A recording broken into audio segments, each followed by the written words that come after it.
Hari ini gue sama Babe dulu. Tadi gue mau tanya sama Babe nih mengenai hal yang masih ada terganggu kepala gue mengenai revolusi kebudayaan. Ini kan revolusi kebudayaan ini kerjaannya komunis nih, Be.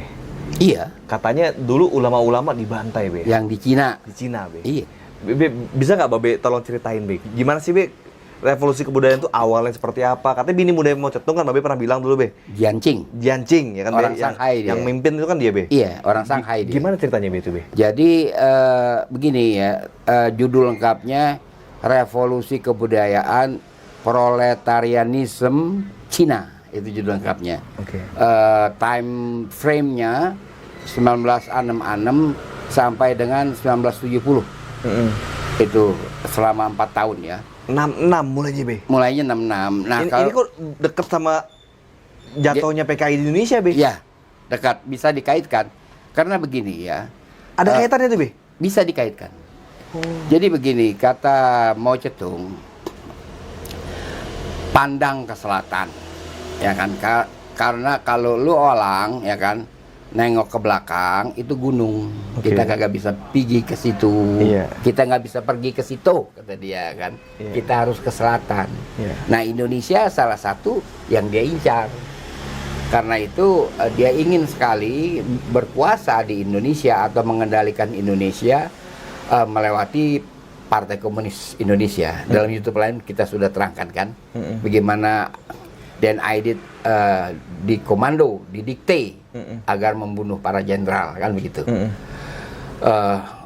Dia gagal dengan apa namanya itu G30S di Indonesia. Dia gagal 65, maka tahun 66 dia merasa jalannya sudah buntu. Yang DNA Aidit dipanggil ke ruangan kerjanya Mao Zedong itu, Be? Ada notulen rapatnya itu. Iya, itu Oke. pada bulan Agustus, Juli, Agustus,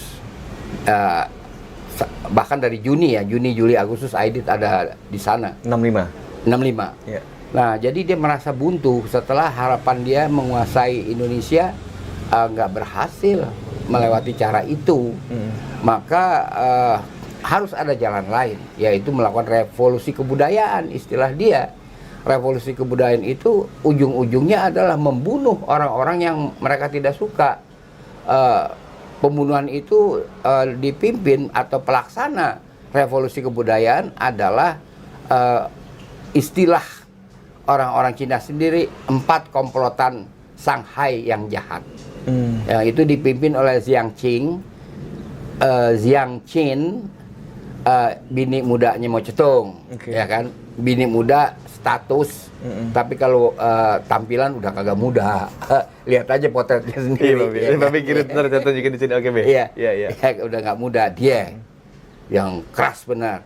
Lalu bersama dengan pimpinan militer Cina waktu itu Lin Pao, Oke. namanya. Yang dua lagi saya lupa namanya orang Cina itu. Iya. Lantas dilakukanlah pembunuhan massal, masif. Sifat pembunuhannya kepada orang-orang kaya di Cina sendiri itu dibunuh.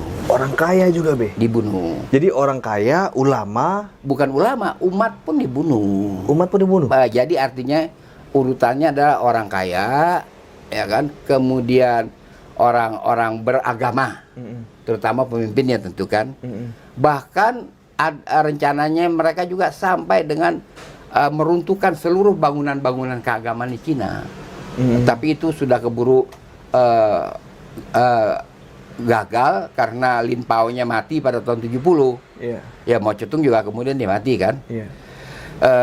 Jadi kita lihat betapa mengerikan, ya kan, yang dia lakukan, menggiring pemimpin-pemimpin agama, ulama atau pemimpin-pemimpin gereja itu ke lahan eksekusi dan di-drill pakai karaben dari belakang dalam jarak 2 meter. Saksikan gambarnya, bisa dilihat di drill itu. Itu terus-menerus dilakukan tiap hari di seluruh Cina. Terjadi pembantaian besar-besaran terhadap orang kaya dan agamawan, orang-orang beragama. Orang beragama? Iya, itu dibunuh. Apa sih motivasinya, Be, dibuat revolusi kebudayaan itu? Motivasinya sekarang dia melihat bahwa di luar dia nggak bisa bergerak, ya kan? Iya. Seperti moto dia, kalau ke belakang gua dapat gunung, mendingan gua ke selatan kan gitu. Oke. Nah, ternyata selatan dengan kasus Indonesia kan dia gagal. Iya. Dia gagal. Lantas lalu kaki tangan kapitalis istilah dia kan, yang dia bunuh lah itu orang-orang kaya, ya. Lalu kaki tangan komprador, Komprador. pengkhianat, Iya. macam-macam ya itu orang-orang agama. Iya. Itu yang dia bunuh. Itu Oke. besar-besaran itu pembunuhan yang dilakukan. Terus hubungannya sendiri Mao Zedong sama Indonesia waktu itu gimana, Itu Bek? udah jelek. Kan buruk hubungan. Setelah PKI hancur di Ya kan sini, Bek. di Ya? sini Angkatan 66 kan menyerbu. Konsulat-konsulat kedutaan-kedutaan Cina diserbu kan. Oke. Pada waktu itu tutup semua konsulat dan kedutaannya Cina di sini. Iya. Jadi nggak boleh kata buruk hubungan itu. Nah, lalu 71 mereda, maka tampillah Deng Xiaoping sebagai pimpinan Partai Komunis Cina. Dan dia dilulukan karena dia tidak akan otoriter dengan Mao Zedong. Tapi Mao Zedong ini tetap dihormatin gitu ya kan. Kematiannya juga dengan perayaan ya kan. Tapi Deng itu sepertinya mau meninggalkan Mao. Sepertinya. Tetapi ketika dia mengeluarkan moto, ini masih sama Mao, yaitu tujuan menghalalkan cara. Dia bilang, gua orang kagak peduli mau kucing hitam, mau kucing putih, pokoknya bisa makan tikus, kata dia begitu. Jadi maksudnya dia akan menerima modal dari mana saja. Tetapi dunia Barat tidak sendirinya mempercayai itu, ya kan? Itu waktu Nixon merespon dengan berkunjung ke Tiongkok, lalu diiringi dengan istilahnya itu waktu pingpong diplomasi, regu pingpong Amerika, pertandingan persahabatan dengan regu pingpong Cina. Setelah itu nggak ada tindak lanjut, nggak ada. Tapi Deng Xiaoping memang bebenah, ya kan, membangun negerinya yang bebenah, sehingga terpancinglah pemodal-pemodal yang kebanyakan Jewish, ya kan, Oh, Jewish, Bek. yang tertarik menanam modal di sana, yaitu dengan korban Wall Street di zaman Obama, periode pertama Obama, periode pertama Obama, habislah apa itu pengalihan modal ke Cina. Maka Cina membangun hebat-hebatan setelah itu. Tetapi uang itu oleh Cina bukan dipakai pembangunan negerinya saja, dia pinjemin lagi ke orang, ya kan? Rasanya Indonesia juga kebagian pinjaman tuh, itu oleh mereka. Nah itu waktu kan yang terakhir puncaknya pada Jinping. Ya kan, Jinping yang sekarang berkuasa, Li Jinping yang sekarang berkuasa. Si Jinping ini, Bek. Iya. Sampai Trump pernah mengeluarkan kata-kata China itu nggak bisa dagang, dia bisanya nipu kan begitu. Kata Trump, ya kan. Lalu mulailah terlihat lagi sifat-sifat Li Jinping yang nggak berbeda dengan Mao. Serakah. Lihat bagaimana dia mengklaim apa saja yang di sekitar Cina dia klaim sebagai milik dia. Semua dia klaim, ya kan, bahkan perbatasan India pun dia ganggu terus menerus. Laut Cina Selatan pun di Lautan Cina Selatan apalagi kan, batas laut dia panjangin terus sampai nyentuh laut Natuna kan.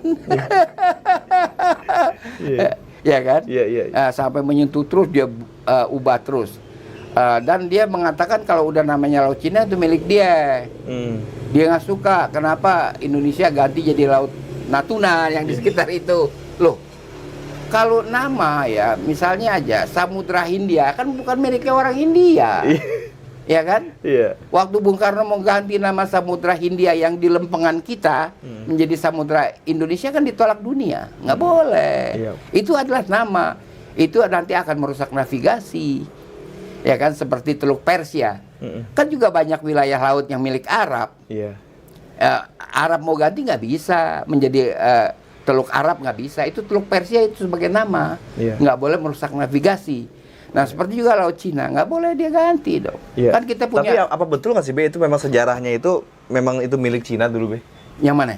Sejarah Laut Cina Selatan itu. Bukan, dari dulu kan itu ada batas perairan internasional, ada ada perairan internasional kan, batas-batas di mana batas laut sebuah daerah. Kalau nggak salah yang disepakati kan 3 mil, kan begitu, ya kan.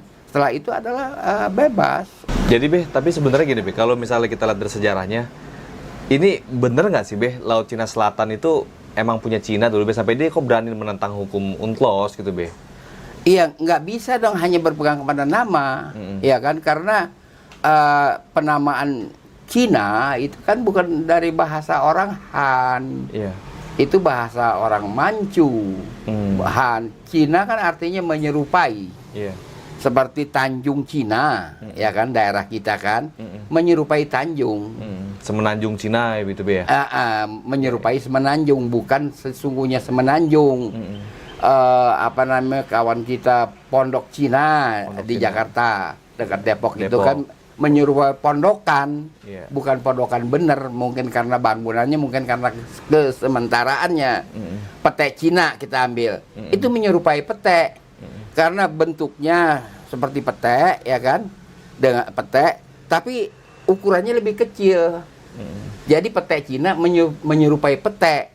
Jadi orang katakan Laut Cina Selatan itu menyerupai lautan, sesungguhnya tidak lautan itu, tidak seperti Samudra Hindia gitu. Tidak lautannya maksudnya gimana Beh? Bukan seperti lautan, bukan seperti samudra. Daerah itu kan banyak harus melewati apa namanya, teluk-teluk sana sini kan, kan? Itu selat-selat harus dilewati. Jadi tidak sesungguhnya lautan dalam arti yang sebenarnya itu menyerupai. Jadi bukan dia klaim itu adalah dia. Kalau kata Cina dia harus hati-hati. Orang di sini sendiri nggak mau dibilang orang Cina. Oh, Tionghoa. Iya. Tionghoa. Mereka sendiri sebut di negaranya Cungko. Cungko. Iya kan? Iya. Jadi dia harus fair dong. Tidak dengan sendirinya kalau kata Cina itu menyerupai kepada kenegerian dia dan kependudukan dia. Iya. Begitu. Iya. Nah, terus gini kan Be, kalau kita bicara revolusi kebudayaan nih Be, kira-kira pemerintah pada masa itu kan sudah jelas dia itu kan Pak Harto itu kan Be ya. Akhirnya Pak Harto yang naik. Dia melawan PKI gitu kan Be, melawan komunis. Nah, sejak kapan mulai kita dekat lagi sama kelompok komunis Be? Saya kira itu reformasi ya. Reformasi. Menjelang reformasi itu. Itu reformasi. Itu di Amerika dulu penguasanya Demokrat ya Be ya? Penguasanya Demokrat. Bill Clinton. Oke, jadi korelasi hubungan globalnya memang Demokratnya itu dekat sama Cina kan Be? Iya, Demokrat Amerika. Dicurigai juga calon Demokrat Joe Biden juga dekat dengan Cina, kan begitu. Sekarang juga begitu kan Be? Iya, dianggap begitu. Nah, jadi kan yang persoalan itu Cina itu sekarang dia sepertinya dia sandera investasi Amerika kan, dolar-dolar Amerika di situ dia sandera sepertinya kan gitu. Itu juga persoalan buat mereka sekarang. Sehingga kalau kita kait-kaitkan dengan Israel, ya kan? Israel mau jadi dirinya sendiri, ya kan? Dia nggak mau hirau dengan konteks global. Dia harus jadi satu nation. Karena itu ketika Iran, Hezbollah melancarkan serangan yang baru-baru ini terjadi, malah generasi muda Israel menuntut Netanyahu mundur. Ya kan, Netanyahu mewakili pikiran-pikiran lama. Ya kan? Nah, jadi sekarang di Amerika juga nggak bisa kalau pikiran-pikiran Demokrat itu, Partai Demokrat Amerika itu mewakili pikiran-pikiran lama, itu mewakili generasi Bill Clinton. Seperti juga di Israel ada pikiran generasi lama yang diwakili oleh Netanyahu. Itu sudah berakhir. Di Indonesia juga paradigma politik yang lama ya harus bisa ditinjau kembali. Nggak bisa terus-menerus lagi. Ya kan? Nggak bisa terus-menerus. Pada zaman itulah awal-awalnya Islam di sini mendapat cap yang tidak bagus. Kan? Iya, pada zaman Bill Clinton, kemudian hubungan dengan Cina akrab, Amerika itu zaman kan, itu terjadi. Nah, jadi kembali kepada kita soal tema revolusi kebudayaan. Revolusi kebudayaan sebenarnya akarnya itu core atau tune, nada dasarnya itu sama saja dengan revolusi kebudayaan apa yang dilakukan dengan Xi Jinping sekarang. Xi Jinping ya. Iya. Bagaimana dengan mudah ada mengklaim wilayah laut, dia punya apa aja dia punya, kan susah. Tapi apakah Cina ini, di Cina itu dia masih betul-betul komunis kebudayaan kehidupannya? Karena saya dengar juga di Cina itu juga udah sangat kapitalis di situ, Be. Ya itu kan beberapa kota tertentu. Ya kan, Shanghai, Guangzhou, itu bisa lah. Tapi kan dia luas, banyak kota-kota kecil. Masih sangat komunis. Iya. Nah sekarang dia harus melihat ya, sudah tidak relevan lagi dia memusuhi muslimin Uighur atau di Wuhan, sudah tidak relevan lagi kalau dia mau jadi anggota masyarakat dunia. Nah sekarang yang terjadi adalah Cina dikucilkan. Inggris saja sudah turun, yang tadinya masih longok-longok ya, longok gitu, akhirnya dia turun juga. Inggris, Prancis, Rusia, Australia.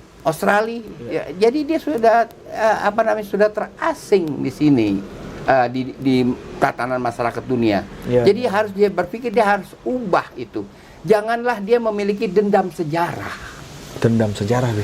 Iya, dia dijajah Mongol, dijajah Manchu, dihajar Inggris, dihajar Jepang, ya kan? Dia sampai kehilangan percaya dirinya.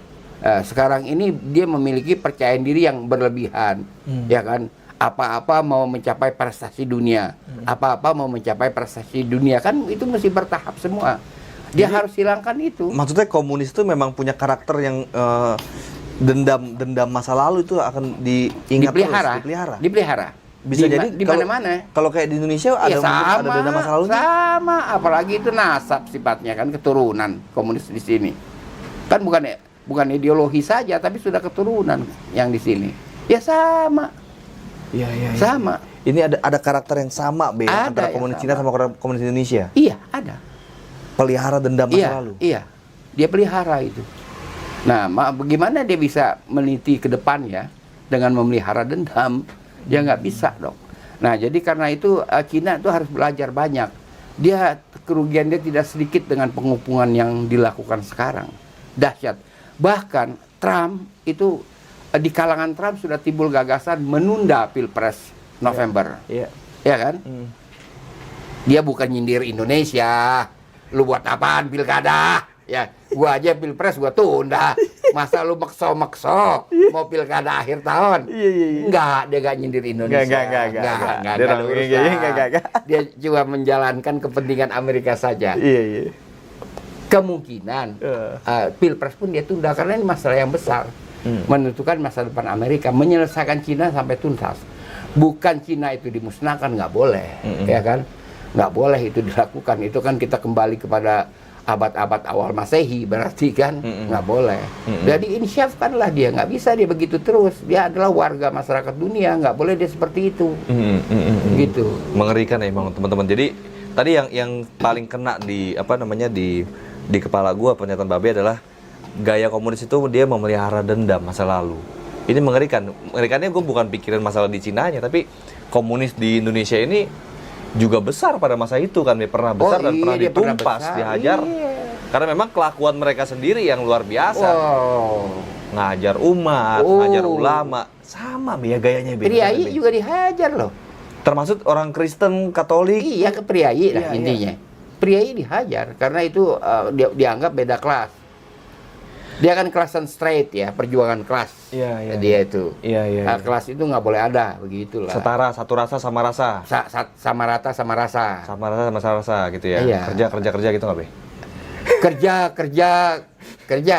Oh, itu lagu zaman Jepang. Lagu zaman Jepang. Iya, bekerja. Itu lagu Romusha. Iya, orang yang kerja paksa. Oh, kerja. Bekerja, begitu. jadi ikhlas kerja seakan-akan padahal dia lagi kerja paksa gitu ya. Dia lagi kerja paksa. Jadi pakai lagu-lagu lah biar ikhlas dia kerja. Iya. Aduh. Coba teman-teman tulis di kolom komentar bagaimana tanggapan kalian mengenai komunis yang ada di dunia dan apa kaitannya dengan Indonesia. Apakah betul? Nah, ini yang di kepala gue tadi, komunis ini melihara dendam masa lalu. Jadi karena kelakuan mereka sendiri yang di luar batas banget, mengajar ulama, mengajar priai,